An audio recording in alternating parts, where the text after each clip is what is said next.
Imagine you're a broke kid with nothing but big dreams and an empty pocket. One day, you pick up a phone and start selling cheap stocks to strangers. Suddenly, money floods in. Thousands. Then millions every single week. You buy a Ferrari that costs more than most houses. You own a mansion with a private beach. You throw parties so wild the police show up just to watch. That was Jordan Belfort, the real-life wolf of Wall Street. He didn't just get rich. He built one of the most infamous scams in financial history, destroyed thousands of lives, served barely 22 months in a cushy prison, and then turned his crimes into Hollywood fame and a new fortune.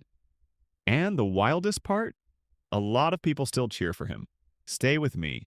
I'm going to take you step by step through the greatest sales party in Wall Street history, and how one greedy pitch turned it into a total disaster. The hidden truth about how fragile trust in the markets really is, and why the same patterns could still trap people today. Let's rewind to 1962, a working-class Jewish neighborhood where dreams were modest and ambition had a ceiling. But one kid, Jordan Belfort, had no interest in ceilings. One lemon ice, please. For you, 2 for 1, but only if you tell 3 friends. What are you, 12? 16, and I'm going to be rich. By summer's end, he made 20 grand selling Italian ices. Most teens would have blown it on a Camaro. Jordan enrolled in dental school. First day, the dean stood up and said, "If you're here to get rich, you're in the wrong profession." Jordan stood up, nodded, and walked out just like that. Because he wasn't there to clean teeth. He was there to get rich. Next stop, meat. After college, Jordan launched a door-to-door meat and seafood business. USDA Prime, ma'am, and flash frozen, hormone-free, cheaper than your local butcher. It was messy, scrappy, but surprisingly successful. $100,000 a month with no trucks, no storage, just Jordan hustling, grinding, melting steaks in the back seat. Late deliveries, spoiled meat, mountains of unpaid invoices. It all caught up fast. The business went bankrupt. But in the wreckage, Jordan found his real superpower. The product didn't matter. Steaks, surfboards, stocks. You could sell anything. And just like that, the salesman was born. Jordan landed an entry-level job at L.F. Rothschild, a legit firm with suits, quotas, and cocaine in the bathroom stalls. It was the 1980s, after all. This was where he got his first taste of real money, real greed, and real power. He learned how the markets moved, how brokers talked fast, created fake urgency, and made people terrified of missing out. Then suddenly, October 1987, Black Monday. Phones stopped ringing. Brokers stared at the crashing ticker. The market crashed. Jordan was fired. While others mourned, Jordan saw opportunity. He discovered penny stocks. Pink sheet garbage no serious broker would touch. Unregulated, illiquid, but here's the magic. 50% commissions. Same pitch, 10 times the reward. No fancy degrees required, just a fast phone and a faster mouth. So Jordan picked up the phone and called some poor guy in Nebraska. "Hello, Mr. Michael. Listen to me. This company is tiny now, but it's sitting on a piece of technology that's going to disrupt the entire home entertainment industry. I'm talking ground floor opportunity, pre-IPO, completely under Wall Street's radar. The big guys haven't even sniffed this one out yet. But when they do, boom. We're talking a 10 times return minimum. You get in now at $1 a share, and in 6 months, you're not calling me to thank me. You're calling me from your beach house in Maui." The victim hesitates. "I'm not really sure I understand the company." "You don't have to understand the company, sir. You just have to understand the upside. Smart money acts before the crowd catches on. So, do you want to be first? Or read about it in Forbes a year from now saying, 'God, I wish I had listened.' One call. $4,000 closed. No rules. Pure adrenaline." He'd found his kingdom. In 1989, Jordan teamed up with Danny Porish, a fast-talking, drunk-snorting misfit from Long Island, with the charm of a salesman and the instincts of a hustler. Jordan had the vision. Danny brought the chaos.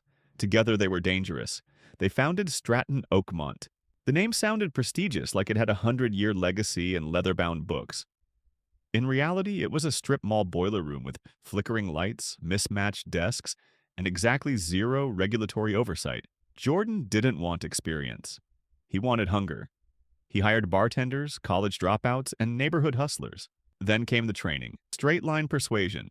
a psychological pressure cooker designed to turn stammering rookies into high-pressure machines. He taught them to bulldoze hesitation, drown out doubt, and guide every prospect from hello to where do I send the check in a single unbroken line. The office took on a rhythm, fast, loud, and addictive. Phones never stopped ringing.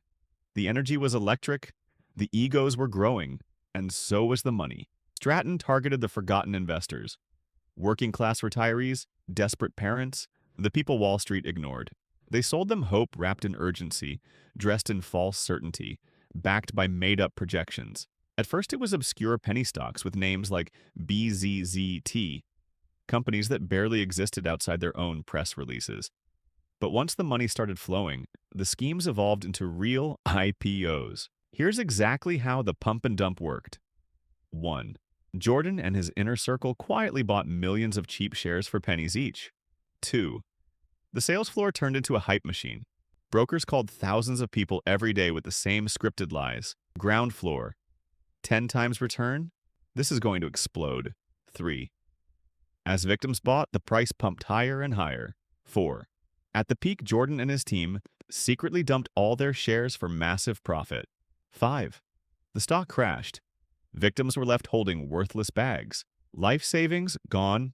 Retirement funds evaporated. Families ruined. It was called a pump and dump.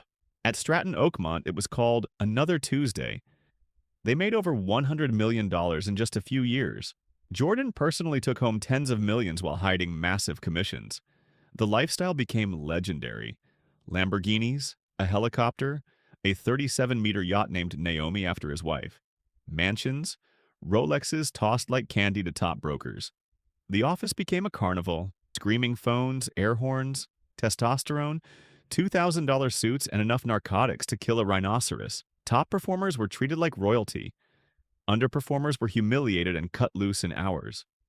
Parties featured strippers in the conference room, champagne overflowing into fax machines, lines of coke snorted off compliance manuals. Nothing was sacred. Not even the fire extinguisher, which someone once filled with whipped cream and tequila. Jordan had become a cult leader in Armani. He preached the same sermon: success is everything. If you're not winning, you're nothing. By the mid-1990s, the empire was rotting from within.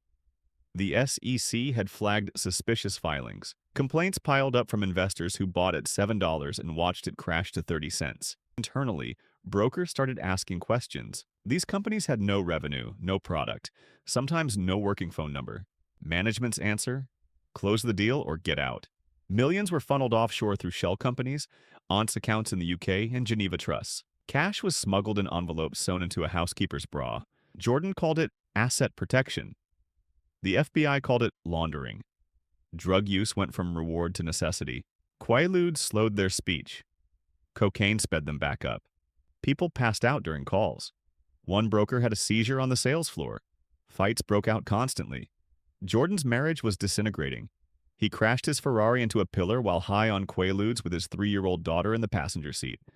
The breaking point came in June 1996. Against the captain's warnings, Jordan insisted on sailing the yacht Naomi from Italy to Sardinia in a violent storm. He was drunk, high, and convinced nothing could touch him.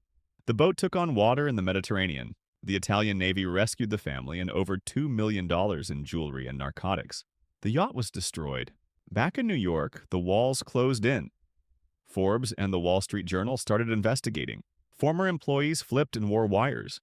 FBI agent Gregory Coleman pieced together cold call scripts, wire records, and suspicious $50,000 cash withdrawals. In October 1996, federal agents raided Stratton Oakmont at sunrise. Phones ripped from desks. Documents shredded in panic. Jordan still wired $2 million to Switzerland while under investigation.